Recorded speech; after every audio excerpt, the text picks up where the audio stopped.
हटो मेरे रास्ते से, मुझे जाने दो। गुस्सा क्यों कर रहे हो?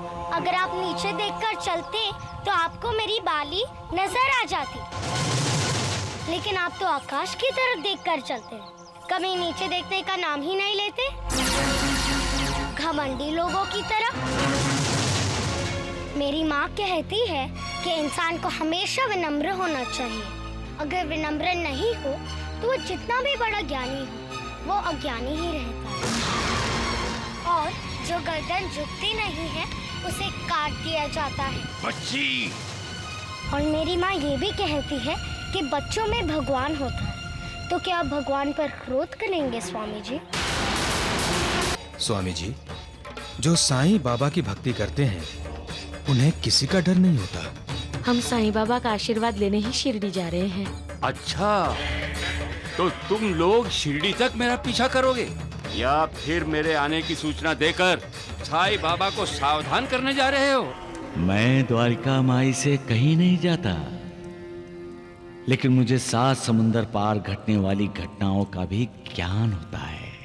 ओह, वो फकीर भी शायद तुम लोगों ने ही अपना जासूस बनाकर मेरे पीछे लगाया होगा। फकीर? जरूर साईं बाबा होंगे।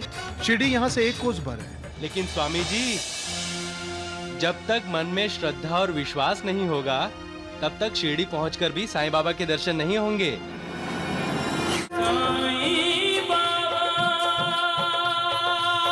योगीराज स्वामी योगेश्वर महाराज की, योगीराज स्वामी योगेश्वर महाराज की, योगीराज स्वामी योगेश्वर महाराज की।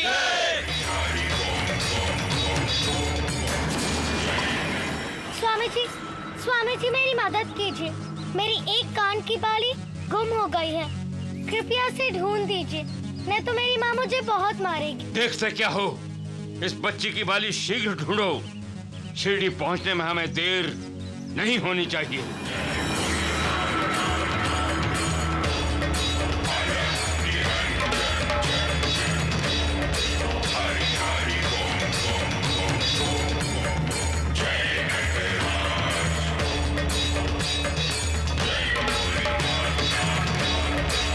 अरे ये क्या कर रहे हो तुम लोग? एक बाली ढूंढने में इतना समय लगता है? हाँ, एक बाली ढूंढने में इतना समय लग रहा है। योगेश्वर स्वामी, तो मालिक को ढूंढने में कितना वक्त लगेगा? हाँ?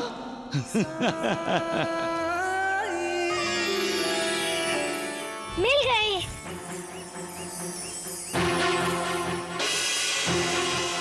स्वामी जी, आपको भी दिखाई नहीं दिया? आपके ही तो पैरों में पड़ी थी मेरी बाली। अब हटो मेरे रास्ते से, मुझे जाने दो। गुस्सा क्यों कर रहे हो? अगर आप नीचे देखकर चलते तो आपको मेरी बाली नजर आ जाती, लेकिन आप तो आकाश की तरफ देखकर चलते हैं, कभी नीचे देखने का नाम ही नहीं लेते। घमंडी लोगों की तरह।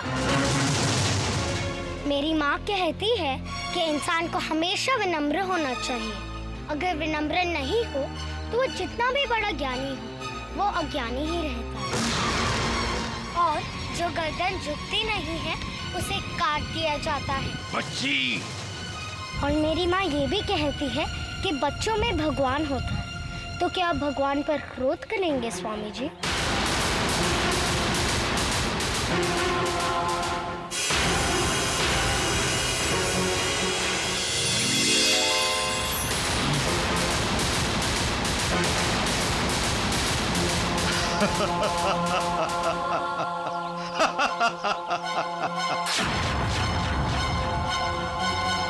तुमने बच्ची को जवाब नहीं दिया बच्चा।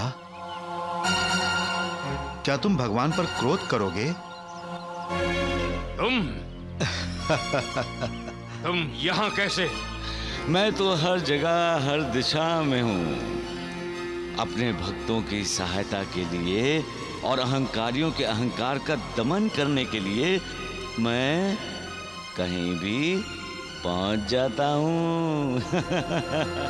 उस बच्ची ने सच कहा था कि तुम आसमान की तरफ देखकर चलते हो, जमीन की तरफ नहीं। तुम्हारी गर्दन भी दूसरों के सामने नहीं झुकती। ये अहंकार है बच्चा। मालिक को पाना है तो तुम्हें अहंकार का त्याग करना होगा, विनम्र होना होगा। भगवान के दर्शन करने शिरडी जा रहे हो तो विनम्र हो जाओ, अहंकार की गर्दन को झुका लो। मैं शिरडी जा रहा हूं साईं बाबा से मिलने, और साईं बाबा कोई भगवान नहीं है। अपने अंदर की आंखों से देखोगे बच्चा तो तुम्हें भगवान के दर्शन होंगे, तुम्हारा कल्याण हो।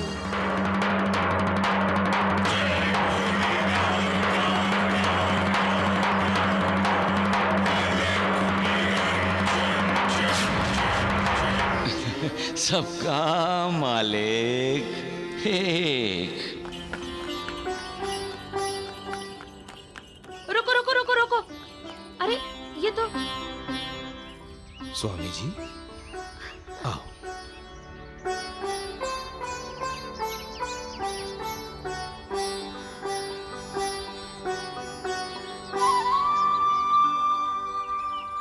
प्रणाम स्वामी जी।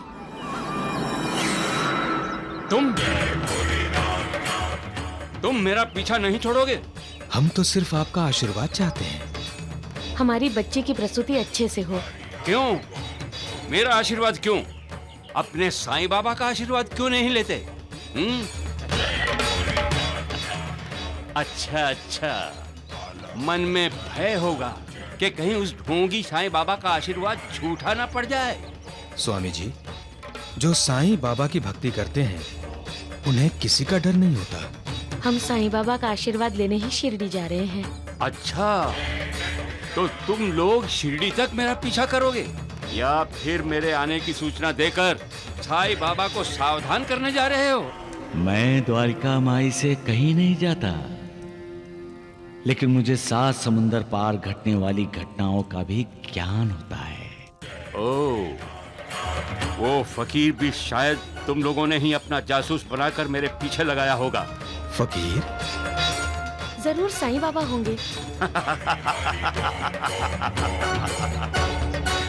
हद हो गई अंधविश्वास की।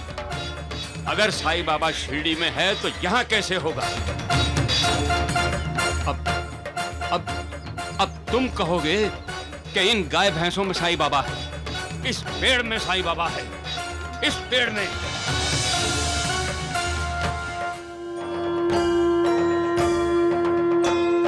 साई कथा अनंत है, साई नाम अनमोल, जन्म सफल हो जाएगा, साई साई बोल।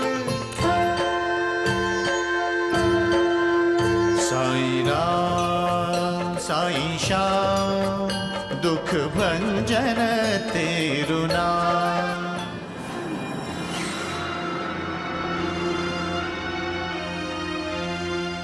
किसे प्रणाम कर रहे हो? इस पेड़ को? इन जानवरों को? नहीं स्वामी जी, पेड़ में और इन गाय भैंसों में इस समय साईं बाबा को प्रणाम कर रहे हैं हम। बस, बहुत हो गया।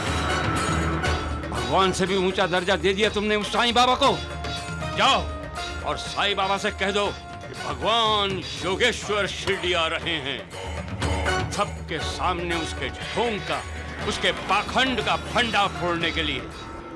मैं, तुम, मेरा, तेरा, ऐसी भावनाओं को पीछे छोड़ दो और हर तरफ, हर किसी में मालिक को देखो,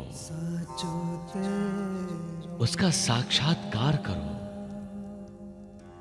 तुम चलती बोलती समाधि अवस्था का अनुभव करोगे। समाधि के लिए अपने आप को धरती के अंदर गाड़ लेने की कोई जरूरत नहीं है। वो तो योग सिद्धि का सिर्फ दिखावा करना है, आडंबर रचाना है। जो योगी विकारों के अधीन हैं वो योगी नहीं हैं, और उनकी समाधि समाधि नहीं है। सबका मालिक एक। योगीराज स्वामी योगेश्वर महाराज की जय। योगीराज स्वामी योगेश्वर महाराज की जय। स्वामी जी, लगता है कि हम शिरडी के पास पहुंच गए हैं। शिरडी यहाँ से 1 कोस भर है। लेकिन स्वामी जी, जब तक मन में श्रद्धा और विश्वास नहीं होगा तब तक शिरडी पहुंचकर भी साईं बाबा के दर्शन नहीं होंगे। तात्या, तात्या, ये लोग पानी में समाधि ले रहे हैं। चलो हम भी देखते हैं। चलो चलो चल।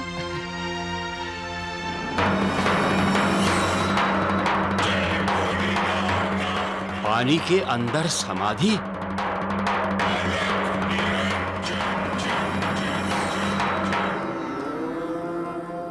जब हम हर पल हर दिन मालिक का ही स्मरण करते रहते हैं तब हम अपने आप में एकाग्र हो जाते हैं।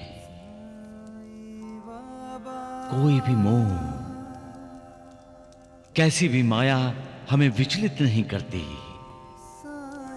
हम मालिक की भक्ति में लीन हो जाते हैं। मालिक से एक रूप हो जाते हैं और वो अवस्था समाधि होती है।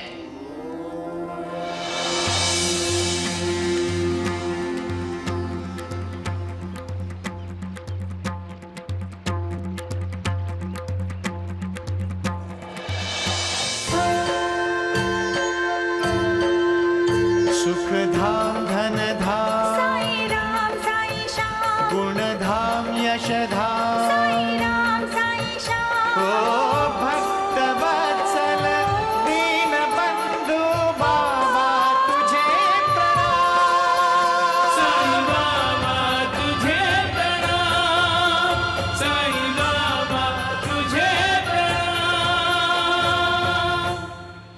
अरे बेटा, इन्हें शीघ्र ही पानी से बाहर निकालो। स्वामी जी, अभी तो बच्चे समाधि में चले गए हैं। जब समाधि खत्म होगी तो अपने आप ही बाहर आ जाएंगे। समाधि का अर्थ भी जानते हो?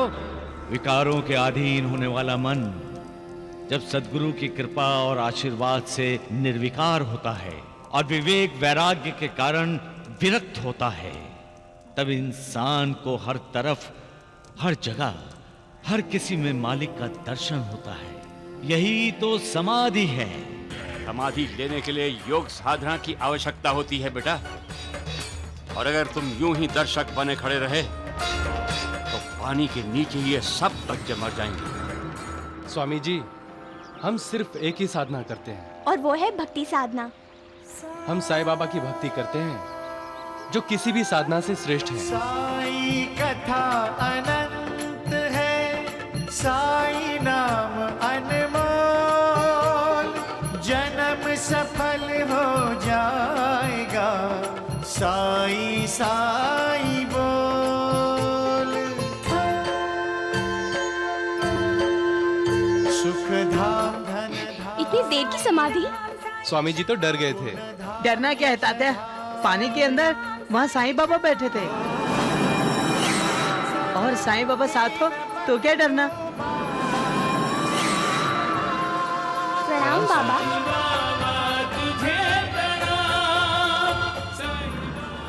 देखा स्वामी जी, बच्चे भी समाधि ले सकते हैं। तुम यहां भी? तुम 7-7 दिन तक जमीन के अंदर समाधि लेते हो। बच्चों ने तो कुछ पल के लिए पानी के अंदर समाधि ली। तुम्हें कभी जमीन के अंदर मालिक के दर्शन हुए? नहीं ना?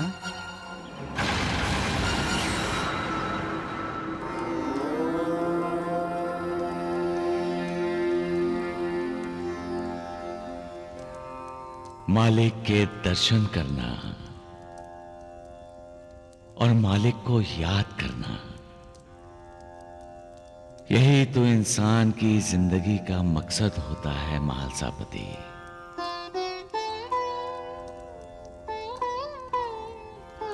इंसान मालिक की खोज में दिन रात लगा रहता है, आसमान में, पानी में, धरती पर, हर जगह, हर दिशा में वो मालिक को ढूंढता है। हर दरवाजे पर दस्तक देता है, लेकिन इंसान को मालिक कहीं दिखाई नहीं देता। इंसान को ज्ञानी और विद्वान के घर में झांकना चाहिए देवा। जहां विद्वता है, ज्ञान है, वहां भगवान जरूर होते हैं। श्यामा, ये नहीं कि इंसान विद्वानों और ज्ञानियों के घर में नहीं जाता, वो जाता है, लेकिन उसे वहां भगवान नहीं, बल्कि विद्वानों और ज्ञानियों के अहंकार के दर्शन होते हैं। अरे मालिक तो निरअभिमानी है, निरअहंकारी है, तो जहां अहंकार है वहां मालिक का निवास कैसे होगा? इंसान को भक्तों के घर जाना चाहिए, वहां उसे मालिक के दर्शन अवश्य होंगे।